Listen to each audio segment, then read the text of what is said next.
Welcome to Christendom Conversations. Together we'll explore the wisdom of the Catholic intellectual tradition, engage with thought-provoking ideas, and uncover deep insights into the perennial questions. We're thrilled to have you with us. Let's dive into today's conversation. Well, it's a great pleasure today to welcome Patrick Reilly to this episode of Christendom Conversations. Patrick, you're the founder, CEO, and president of the Cardinal Newman Society. Yes. And I must say, were it not for your work, I would not be where I am in Catholic higher education today. So thank you very much for all your work. Well, then I'm very glad. There's one more thing that I'm very happy about. So it's a great pleasure to have you here for this conversation. I'm also always interested in origin stories, how people got to where they are, how things were founded. Could you say a bit about your background and the birth of the Cardinal Newman Society, but also just, how did you professionally and personally get to where you are now?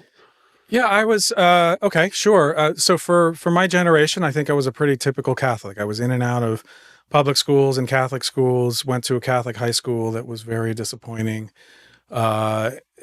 decided not to go to the local Catholic university because I had seen the problems there, and ended up going to a Jesuit university that I thought was going to be wonderful and turned out to probably be worse than any of my other options.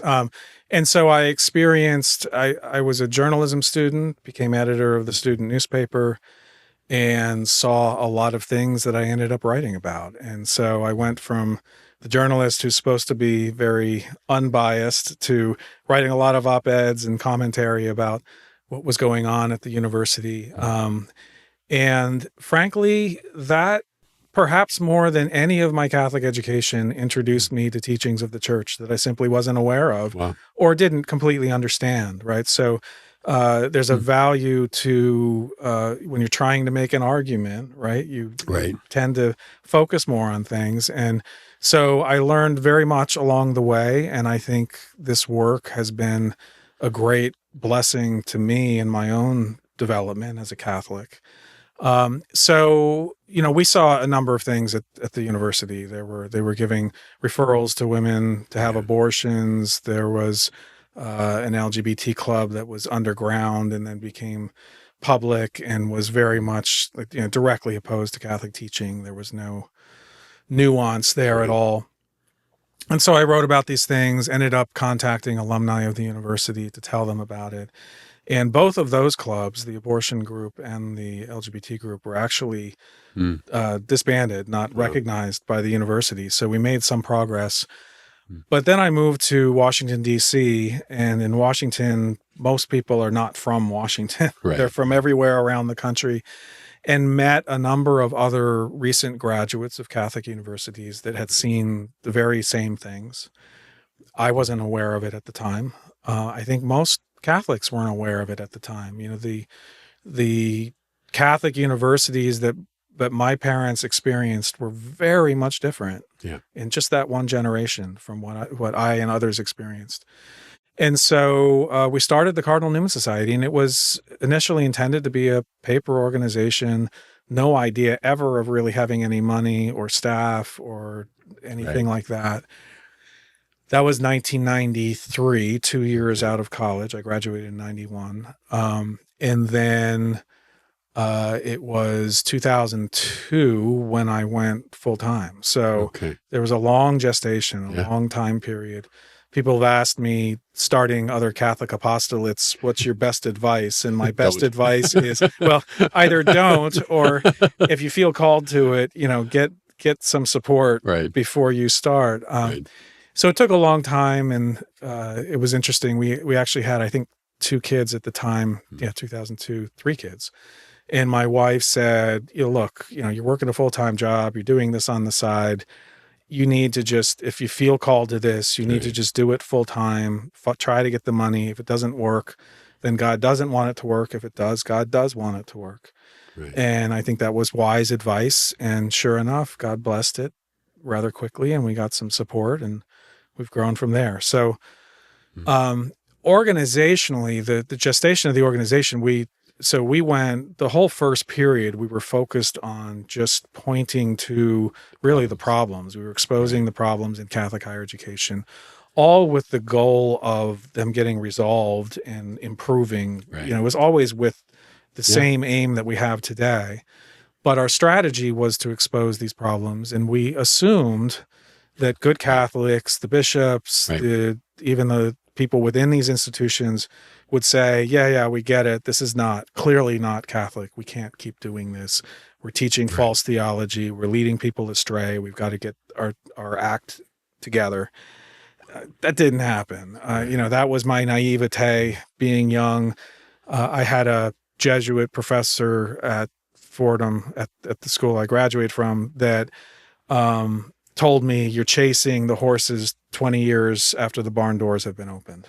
He said, just give it up. It's not going to work. He was very supportive, but didn't think that was going to work. Now, that was 1993. It was 20 years away. Now we're 30 years almost, or more than 30 years since then. And so we tried, and we did make a lot of headway. I think what we really accomplished was to change the conventional wisdom among knowing faithful Catholics who were paying attention that there's a real problem in Catholic education. And so that was a good step. As they say in, was it Alcoholics Anonymous, right? You have to recognize the problem first before you can fix it. And so that was helpful. And then with the Newman Guide in 2007, this was something that the founder of Christendom College, Warren Carroll, had encouraged me to do. I resisted a long time, and we finally, in 2007, launched the Newman Guide, recommending, at the time, these small, relatively unknown colleges for the most part, that were truly fulfilling what it is that a Catholic college or university should be doing. And even among those institutions, there are quite great differences. Sure. And things that I would probably prefer or not prefer. But these were institutions that we could say to a Catholic family, all right, you can reasonably expect a genuine Catholic formation going to these schools. Sadly, it was not very many. Right? It was less than 10% of the colleges at the time. And that made all the difference. I mean, that really changed our organization. Today, everything we do, all of our strategies, all of our work is built around the Newman Guide and around holding up faithful Catholic education. We've now expanded it to include elementary and secondary schools, graduate programs. We're going to start this year recognizing homeschool programs, online programs, really anything out there that is forming young people, old people, anybody in the faith, and doing it in a way that's consistent with the mission of Catholic education. Yeah. Well, my wife and I came into the church in 2005. So it was around this time. And I still remember buying I probably somewhere, but I don't know if I still have it, but I have the first edition, I think, print edition, and just thinking, oh, this is amazing. And as I entered the job market, I remember thinking, as a new Catholic, I really want to work at one of these schools. So that's great. In the intro, I thanked you, but that's part of it. I mean, in a way, you framed what Catholic education looked like as I was entering the church and entering the profession. So, and it's been one of the great blessings, I think, of the Newman Guide that I actually didn't realize. I mean, we're focused on reaching families so that they can send their students to schools that are truly going to do a good job of Catholic education. What I wasn't aware of initially was the number of faculty members and administrators who were coming to those institutions and saying, this is where I want to work, because this is a place that's truly committed to the life that I want to lead. Yeah. And I don't even know over the years how many people I've talked to, quite a few, who aren't even in higher education, but they somehow get their hands on this book, or they encounter one of the schools and they want to go to work there. And they'll send out, CVs or resumes to the school saying, hey, I'm in finance. I'm looking for a change in career. Are you hiring?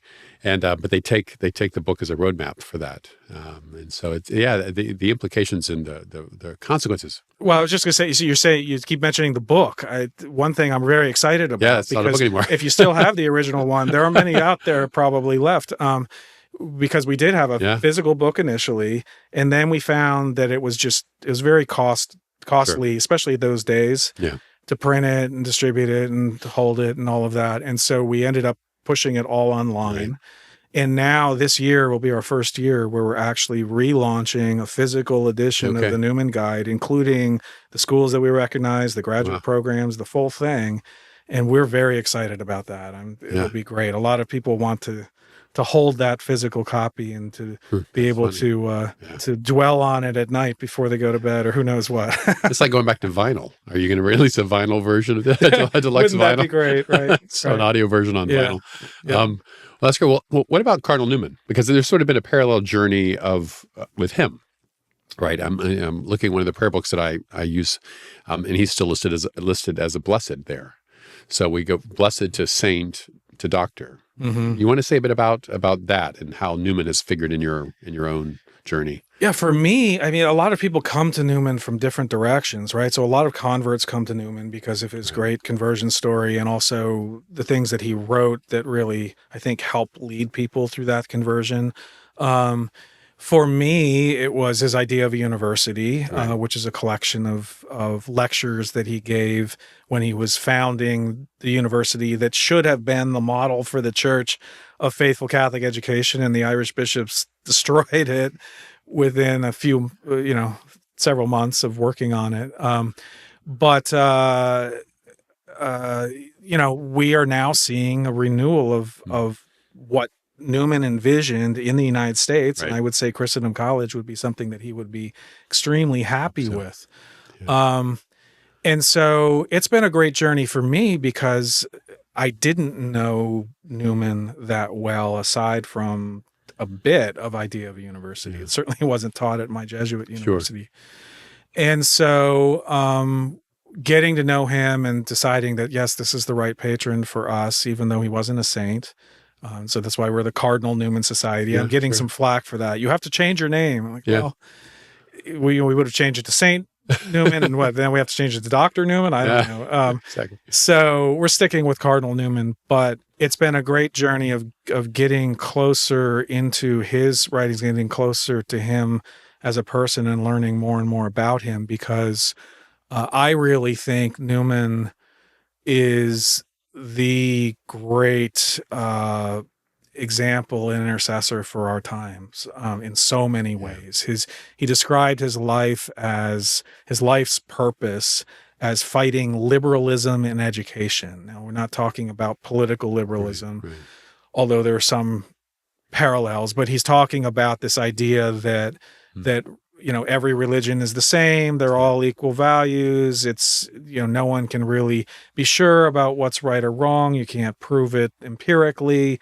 And therefore, we basically have to adopt this moral relativism and also keep our religion private. We don't have a right to bring it into our lives. And that's exactly the wrong message for young people today. And so that's one of the reasons I'm so thrilled with places like Christendom that make sure that young people are living the faith and integrating it into everything that they do. And that starts with the intellect, but it has to carry over into, I would say, next into their passions. It has to be something that they desire and actually find joy in, which they can do in a truly Catholic culture like this. And then go out into the world and bring that to places that are pretty dark and don't have it. Yeah, yeah. Well, as you know, there are layers in Newman, right? So a lot of us read the idea of a university early on, but he meant something very technical by idea. It was a very kind of narrow focus. But then there are his other writings, The Rise and Progress of Universities, which really go into the integrated formation. Right. And so when you look at all those writings together, it really is a whole vision of the integrated formation of students. Right. It covers both the intellectual, but it also covers all the things outside. And his vision as a tutor at Oxford of the young faculty member who both tutors intellectually and guides the student, but also has a role in the spiritual formation. That, seeing students as whole persons and forming them that way. We're actually here, we have a new faculty formation reading group, and we're actually reading our way. We had some Pieper, and then we're reading Newman now, and we're reading those little lesser known essays on the Rise and Progress. And it's because it's a wonderful, it's kind of a light history, if you will. Historically imaginative history of education, and but he really emphasizes that role of the faculty member forming the student. Right. I think he called it the integrity. You can have a sort of the idea with the intellectual formation, but for its integrity, it has to have all this other stuff too, right? Yeah, exactly. I really think integrity is a word that captures so much of what he was all about. And he was about the purpose of education is to reestablish the integrity of the human person, right? To bring all of that together. The intellect, the passions, the conscience, all of that should be working together. But then also the integrity of what it means to be a Catholic education or an education at all. Because to him, Catholic education was simply the best education. It was the most genuine education.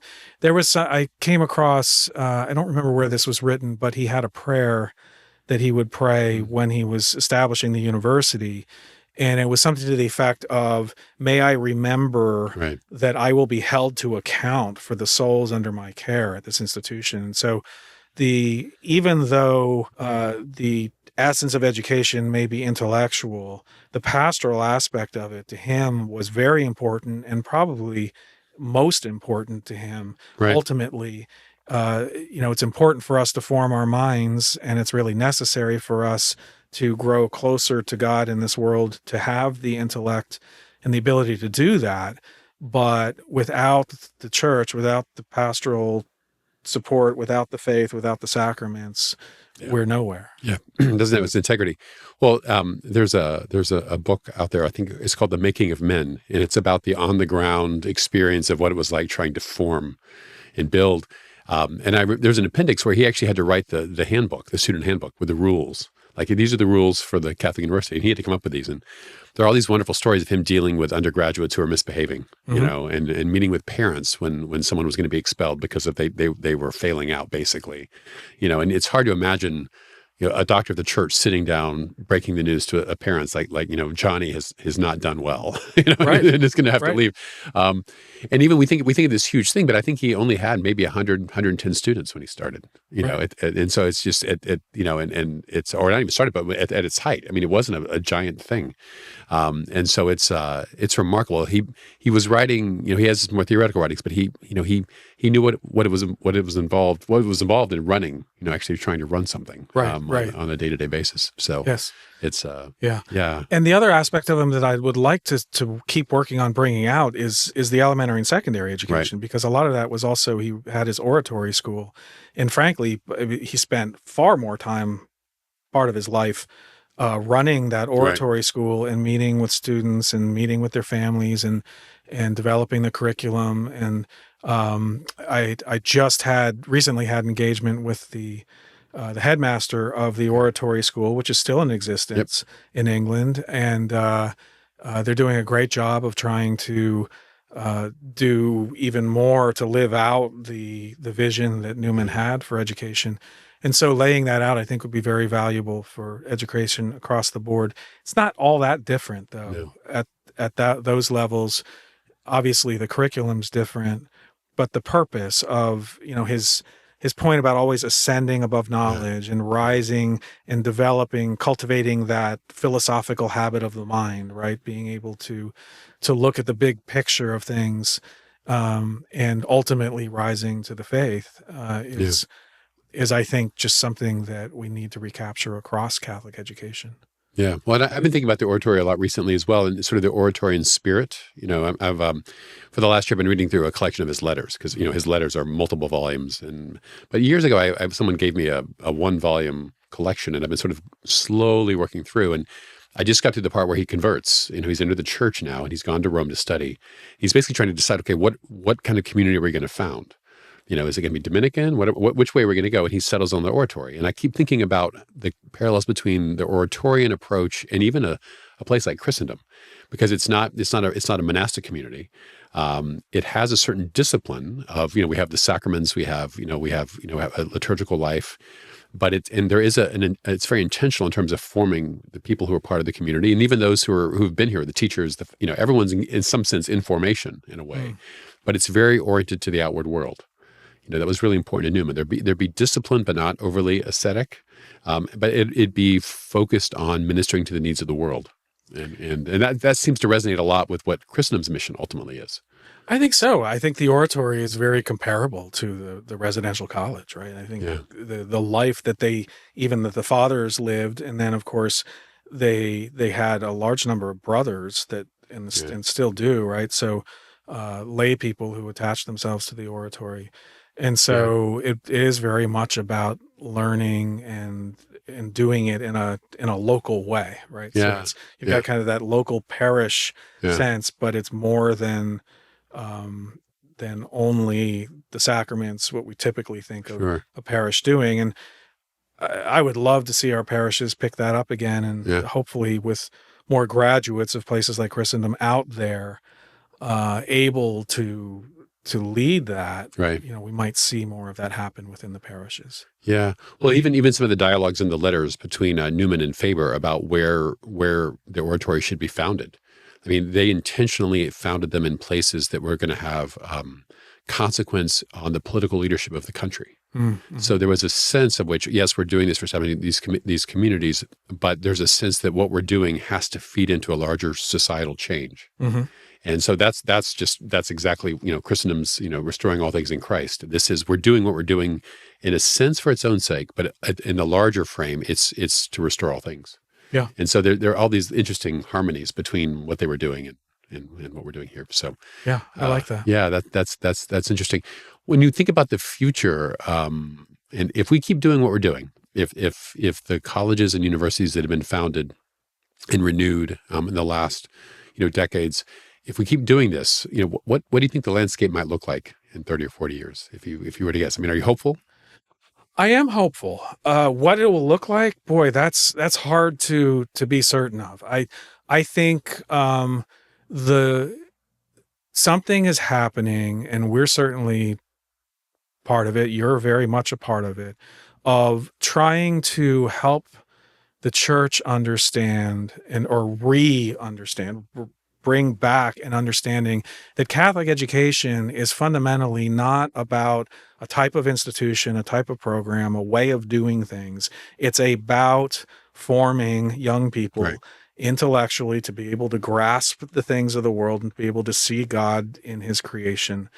The more we focus on that and the more we can turn attention to that, I do think we're going to see a lot of changes. I mean, certainly the online world has provided families all of these opportunities that, at least at the lower levels, allow for, homeschooling and home education and all these adults who are out there recovering the education that they never got, even if they attended Catholic schools all their life. They're now getting these things from the Augustine Institute, getting these things from Christendom and from the other universities, and learning. And so much of that is going to happen. So I think that I don't believe that the structures are going to go away. I just think that they're going to change in some interesting ways. And I already see like what you're doing here at Christendom in terms of taking what you're doing and reaching out with your I'm sorry, what's the name of the Center for, publication? yeah. Well, we've got principles, Right, the principles, and then we've also got our online courses, and right. So and then we have these new graduate degrees as well in education. So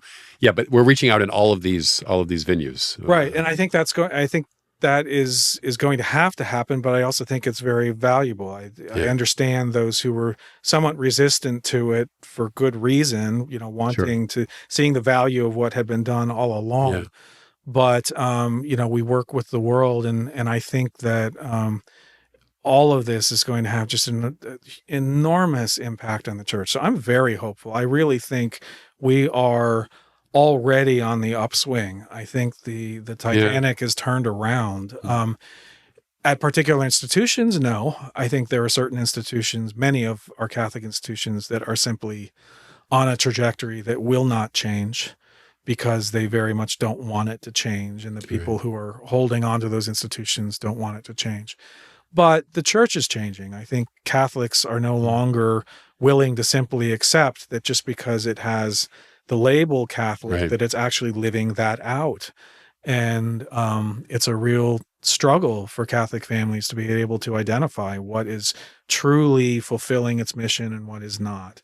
And that's one of the reasons why I think the Newman Guide has become so popular. I mean, we Right. do the work, but in another world, the Newman Guide, no one would have taken another look at it because it would have been obvious that a Catholic university or college is thoroughly Catholic. It would have Right. just been assumed. But we live in a time where people need help making those distinctions, and so that's what we're trying to provide. Yeah. I'm thankful for the way you sort of framed that, because there is a sense, and you touched on this over the last couple of comments, the idea that we're focusing also on the younger years, but we're also focused on the parents and the grandparents. And there's a way in which, no matter what age you're at, you've got to be forming yourself in the way that you have to be praying. You need to be going to mass and frequenting the sacraments and having a life of prayer. You also have to be learning. That's right. I mean, what is a Catholic vision or a Catholic response to AI? What are the questions? I mean, that wasn't something anyone was asking 3 or 4 years ago, but there are deep questions about the human person behind questions about AI. And so there are lots, and it's exciting. I mean, it's wonderful to be alive and learning at all these stages. And I think that's what we're trying to do. We're trying to meet them at every stage. Yes, I think that adult education, especially for generations that didn't get it, right? There's so many Catholics out there who are hungry for this, and they're seeing young people get it, and they're excited about that, but they also want access to it. So the ways we can provide that, I think, will be very exciting. Newman has I consider a rather humorous piece. I'm not sure he did, but where he attacks the idea of retirement. And he says, at what stage of our human life are we no longer called to do the work of God? And Right. it's very interesting. But I think with regard to education, Yeah. I think that's very much true. There is no stage of life at which we shouldn't be continually forming ourselves. There's no point at which we know everything we need to know about God. That will never happen. Right. Aquinas would argue that doesn't even happen when we're in heaven. We don't, fully know everything that is not comprehensible to us as human people. But what we know, we're so in love with, and we are so grateful to have it, that we should be constantly seeking it and constantly desiring it. Yeah. If I can go back to something you mentioned earlier, you mentioned Warren Carroll, our founding president. You mentioned his role in sort of this journey that the Cardinal Newman Society underwent. Can you say a bit more about him? So going back to, in the early days, I started the organization with a number of recent college graduates who had similar experiences. Right. They fell away pretty fast. They actually went on and got real jobs and did real things. I tried that too for a while. But no, they had other things. They had family, and they did not stay with it. And there was a point early on where I was really questioning whether to continue with this. And it was Warren Carroll who actually strongly urged me to keep going. We had a number of great meetings together, and he rounded up a number of Christendom graduates who helped me keep it going for that period before I actually went full time with it. Okay. And in fact, Mo Waltering, at the time he was Mo Fung, a graduate of Christendom, he stepped in and was the executive director for a while. Before I ended up going full time. And so Christendom has had a very, very important impact, and certainly Warren Carroll, who was just a great inspiration to me. Yeah. And you mentioned Mo. I mean, my daughter, who has Down syndrome, enjoys some of the work through one of the school he leads. Yes. So it's a small world. He's still very much involved in education and doing a great job of it. Yeah. That's wonderful. Well, so for those who are listening, any advice? So, I mean, this could be parents with very small children. College is a long way away. These are people who are, there are those who are looking at colleges now. Obviously, they need to look at the Newman Guide. But even those who maybe all the kids are out of the house, they're through the college ages. Do you have any just advice in general for how they can support this work? What should they be doing themselves? Yeah, I think the more we can convince other Catholics of the importance of our intellectual formation, and constantly, it's not just knowledge, but it's thinking about things. It's having conversations. We've had this great Charlie Kirk moment, right? With the sad circumstances, but it's awakening people to the need for actually having rational conversation about things. And the things that he talked about were very important, but there are things in the Catholic Church that are even more important that need to be discussed and understood. And the more we can do that, the more we can have, people over to the house and have a conversation, the more we can engage in kind of the online courses that you guys are offering, or reading the things that are available from these institutions of Catholic education, the better for everybody. Yeah. So you need to be fully alive. We need to be fully alive, spiritually, intellectually. Never stop. All the human terms. Yeah. Well, thank you very much for your time today. Thank you. I enjoyed this conversation very much. Thank you, Dr. And Great God bless your work. You. Okay. Thank you for listening to Christendom Conversations. If you enjoyed this episode, be sure to subscribe and leave a review on your favorite podcast platform. To learn more about Christendom College and its mission, visit us at christendom.edu. Until next time, may we all continue to seek the truth, live the faith, and restore all things in Christ. God bless.